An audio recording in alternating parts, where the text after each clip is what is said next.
میری ماں ہے. دیکھ موسیٰ ہمارے شاگرد خضر سے علم سیکھے, عیسیٰ ہمارے باروے کے پیچھے نماز پڑھے.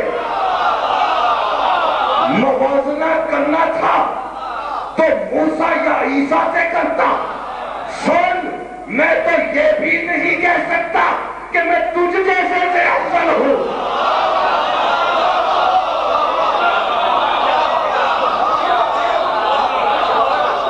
اور جس وقت لگا نا جمل کا میدان تو علی مشکل کشا نے جناب محمد حنفیہ سے کہا, رموز جنگ سکھلائے, اسرار جنگ سکھلائے, لمبا خطبہ ہے مولا کا, اور پھر تمام نمروز اسرار سکھلانے کے بعد بھیجا جناب محمد حنفیہ کو کہ جس اونٹ کے گرد لاشوں کے ڈھیر لگ رہے ہیں اس اونٹ کو نہر کر دو گیا.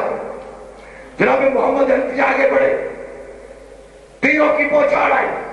محمد حنفیہ ایک قدم تیروں کی بوچھاڑ میں اتنے تیر آتے تھے, یوں قدم آگے بڑھاتے تھے پھر رک جاتا تھا, قدم آگے بڑھاتے تھے پھر رک جاتا تھا, 2 قدم آگے چلتے تھے پھر رکنا پڑتا تھا. کافی دیر تک گزر گئی تیروں کی بوچھاڑ میں, تو جناب محمد حنفیہ نے اپنے کندھوں پہ کسی کا ہاتھ محسوس کیا, پیچھے مڑ کے دیکھا تو حسن مجتبیٰ کھڑے فرمانے لگے لاؤ نیزہ ہمیں دو. جناب محمد حنفیہ کے ہاتھوں سے نیزہ لیا, حسن مجتبیٰ تیروں کی بوچھاڑ میں آگے بڑھے, اونٹ کو نہر کیا, واپس آ گئے. جب واپس آ گئے تو اب خیمے میں پہنچے جہاں پہلی مشکل کشا تشریف فرما تھے. دیکھا, مولا نے دیکھا کہ محمد حنفیہ کے چہرے پہ کچھ شرمندگی کے آثار ہیں. مسکرا کے کہا, بیٹے کو پیار دیا محمد حنفیہ کو, اور مسکرا کے کہا شرمندگی کا ہے کی. دیکھ میرے بچے, مقابلہ ہوتا ہے برابر کے آدمی سے. اتنا تو دیکھ لے کہ تو علی کا بیٹا ہے, یہ فرزند رسول ہے, تو علی کا بیٹا ہے. حسن مجتبیٰ فرزند رسول ہے. اور پھر امام حسن مجتبیٰ کو گلے سے لگایا, ماتھا چوما, اور ماتھا چومتے ہوئے مولا کے لبوں سے یہ لفظ نکلے کہ حسن بیٹا تیروں کی بوچھاڑ میں گھبراہٹ تو نہیں ہوئی؟ کہا بابا آپ ہی نے تو کہا تھا چاہے زندگی ہو چاہے موت ہو, بیٹا کبھی تیروں کی بارش بھی ہو رہی ہو گھبرانا نہیں ہے. بابا جتنے مرضی تیر آئے, چاہے زندگی ہو چاہے موت ہو, فرزند رسول کو کبھی گھبراہٹ نہیں ہو.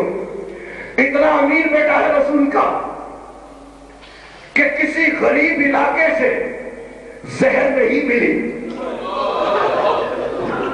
سستی زہر نہیں منگوائی گئی.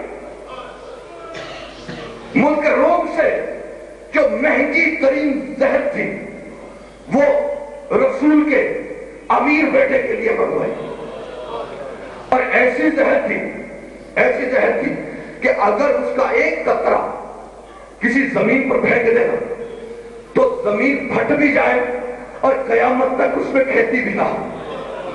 کسی جانور کے صرف سینگ پر لگا دے, جانور سوکھ کے مر جائے, وہ زہر منگوائی ظالموں نے رسول کے فرزند کے لیے, امیر بیٹے کے لیے.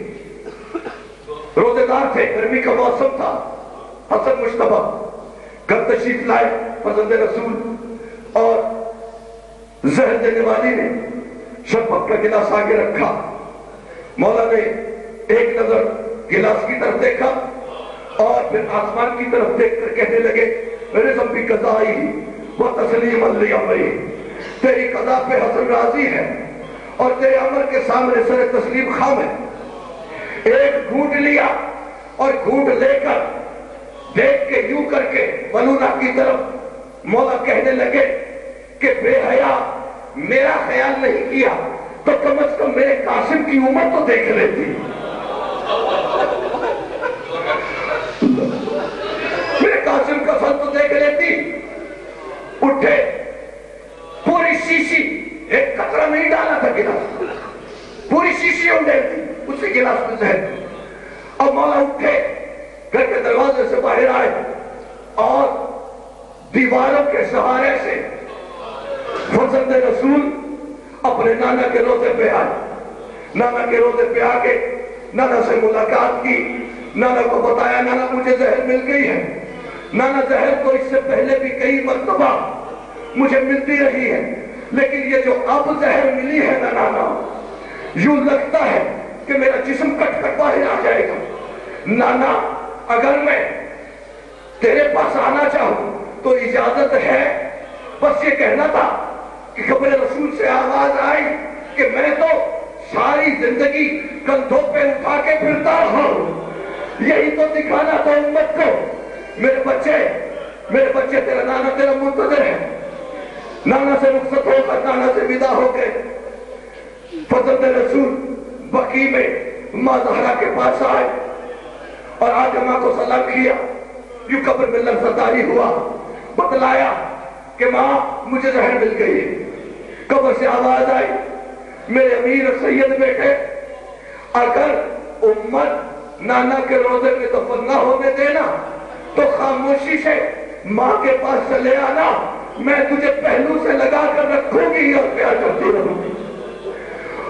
مولا حسن مجتبیٰ نانا سے اور ماں زہرا سے رخصت ہو کر اب جناب فروا کے گھر کی طرف آ رہے ہیں۔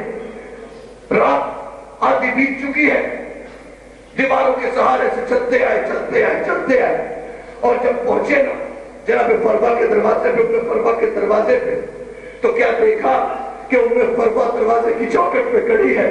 مولا نے کہا کہ فروا تو اس وقت آدھی رات کے وقت دروازے پہ کیوں کھڑی ہے؟